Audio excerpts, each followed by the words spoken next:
Today's saying is, strike when the iron is hot. But almost everyone misunderstands it.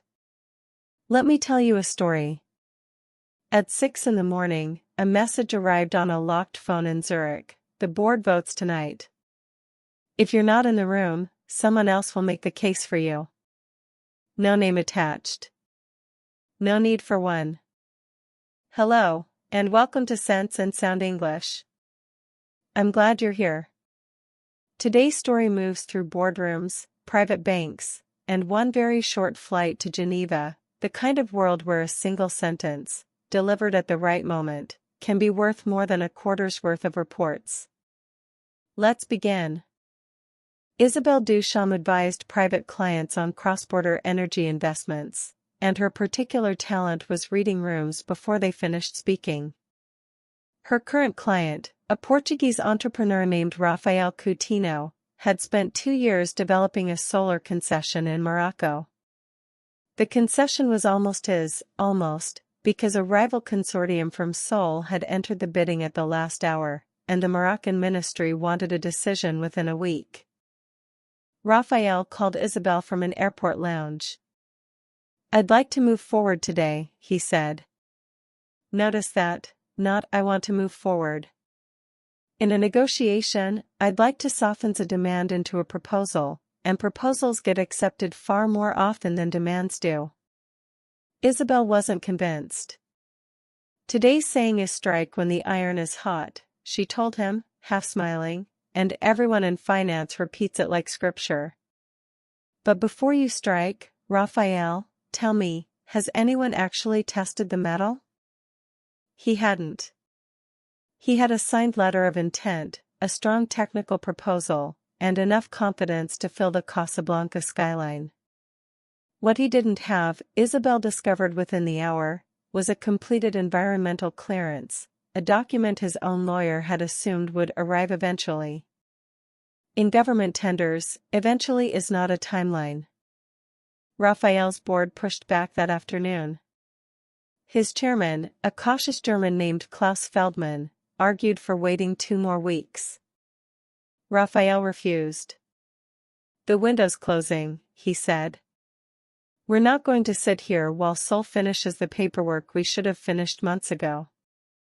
Klaus said nothing, which, as Isabelle noted quietly to her assistant, is often the loudest form of disagreement in a German boardroom. By Wednesday, the disagreement had hardened into something closer to a standoff. Raphael's chief financial officer, a sharp Nigerian analyst named Ada Nwosu, sided with Klaus. She'd modeled the concessions returns 3 separate ways, and each version depended on financing terms that assumed a clean regulatory file.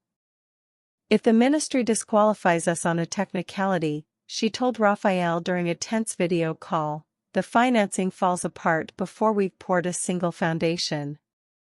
Raphael weighed this off as caution dressed up as arithmetic. He had already decided. The only question left, in his mind, was how quickly the paperwork could be signed. Isabelle flew to Rabat that same evening, not entirely at Raphael's invitation. She wanted to see the ministry's posture herself before anyone submitted anything final. What she found unsettled her more than Raphael's confidence had.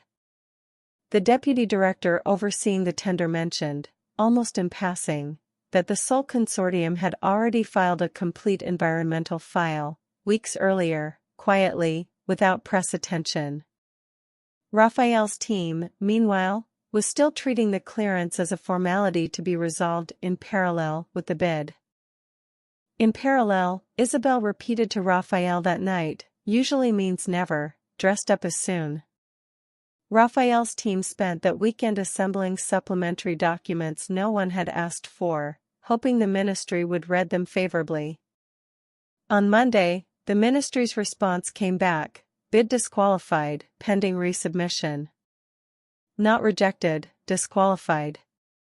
A technicality, Raphael insisted to Isabelle over a crackling phone line from Rabat. "We were so close." "Close," Isabelle said, "is not a position. It's a feeling." She let that sit for a moment, the way she let most uncomfortable truths sit, without ever raising her voice. For the first time since the deal began, Raphael went quiet. Isabel recognized the silence. She'd heard it before, in other clients, at the exact moment confidence finally met consequence. He asked her, flatly, what she would do now, if the answer wasn't simply to bid again louder. Here the story could have ended with Raphael losing the concession to Sol and blaming bureaucracy for what preparation should have prevented. But Klaus Feldman, still on the board despite Raphael's earlier dismissal, made one call that changed the outcome. He knew the ministry's deputy director personally, an old contact from a prior infrastructure deal, and asked, simply, for 48 hours to resubmit with a complete file. Not favors. Not pressure. Just time, requested through the correct channel, by someone whose words still carried weight there. Isabel noticed something in that phone call worth mentioning. Klaus didn't say, "We need more time." He said, "Would it be possible to resubmit within 48 hours? That construction, would it be possible, does something quiet but important in a formal request. It hands the other person control of the answer, which, paradoxically, makes them far more likely to say yes." The ministry agreed, on one condition: the resubmission would need to include not just the clearance, but a signed statement from the technical lead confirming site inspection had actually occurred. Raphael's engineer, a quiet Moroccan hydrologist named Yasmin El Amrani, had in fact completed the inspection 3 weeks earlier. No one on Raphael's finance side had thought to ask her for a formal letter. It had simply never occurred to them that her fieldwork needed a signature to count. Raphael's team worked through the night, this time with the clearance properly filed, properly signed, properly real. There's an English expression that fits this exact moment, one that pairs naturally with today's saying, "Make hay while the sun shines." A farmer doesn't simply wait for sunlight, he cuts and turns the grass first, so that when the sun appears, the hay is ready to dry in a single afternoon. Sunshine rewards preparation. It never replaces it. Ada said almost exactly this to Raphael as they finalized the file: "We're not rushing anymore. We're just finishing what should have been done already," and for once, he didn't argue. On Wednesday, the concession was awarded to Raphael's consortium. Not because he struck fastest. Because, the second time, he struck ready. If this feels more useful than memorizing isolated vocabulary, subscribe to the channel. That's exactly how Sense and Sound English was designed, to teach English the way professionals actually use it, inside the decisions that matter. Raphael thanked Isabel over dinner in Casablanca, insisting the first bid had simply had bad luck. She didn't argue the point directly, she rarely does. She only asked him one question: what, precisely, had been so hot about that iron the first time, if it still needed 2 more weeks and one missing signature to become usable? He didn't have an answer. Which was, in its way, the answer. Here's what the story actually reveals, once you strip away the deadlines and the phone calls. Strike when the iron is hot has never been a proverb about speed. It assumes, quietly, that someone has already done the work of heating the metal correctly, selecting it, shaping the tongs, understanding exactly what the final form should be. The heat is only useful in skilled hands. And make hay while the sun shines carries the same hidden clause: the grass must already be cut and turned before the sun can finish anything. Sunlight doesn't make hay. Preparation does. The sun only closes what preparation opens.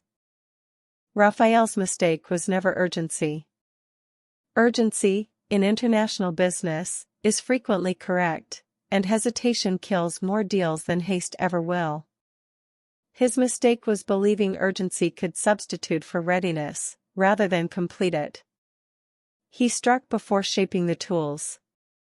He tried to make hay from grass that was never dried, and it took a disqualified bid, a chairman's quiet phone call, and one overlooked signature to teach him the difference.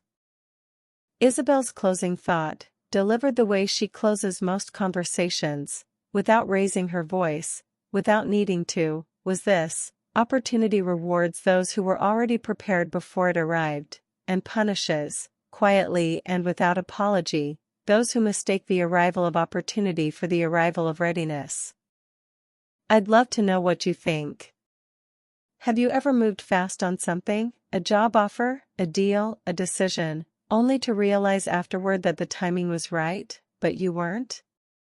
Tell me in the comments. Some of the most interesting answers come from people who've lived exactly this story, just with different names and a different city.